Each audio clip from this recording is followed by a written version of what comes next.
In today's video, I'm going to teach you how to automatically restore credentials in N8N using a backup file stored in Google Drive.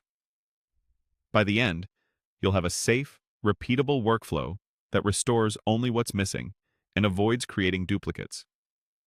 We'll begin with a manual start so you stay in control. Using an on-click trigger, you'll press Execute Workflow to kick off the recovery. This makes the process predictable and perfect for ad hoc restores or testing. Next, we export everything that currently exists in your N8N instance. An execute command node runs npx N8N export credentials, all decrypted.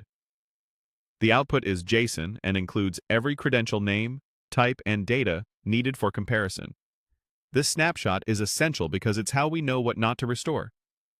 That raw JSON needs to be shaped into something easy to work with. A code node reads the commands stdout, extracts the JSON block, and parses it into structured items.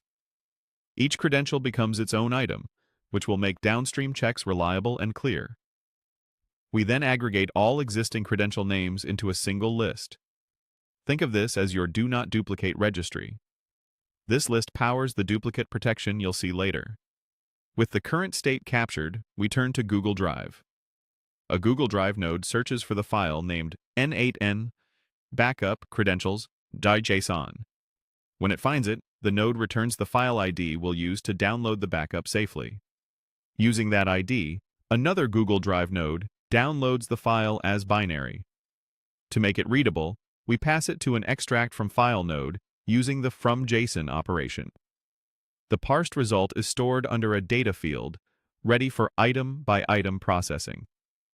Rather than handling the entire file at once, we split the backup into individual credential items using split-out nodes.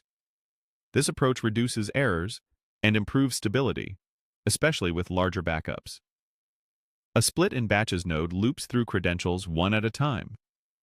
Each pass moves a single credential forward, ensuring consistent, predictable behavior. Before restoring anything, an IF node checks two conditions: whether the credential name is empty and whether that name already exists in the aggregated list. If either is true, the item is skipped. That's your duplicate protection working behind the scenes. For credentials that pass the check, an N8N node with the credential resource recreates them using the name, type, and data from the backup. You'll see them appear in your N8N credential list as they're restored. Finally, a brief wait adds a small delay between iterations to prevent rate limits, server overload, or execution conflicts. The loop then continues until all items are processed.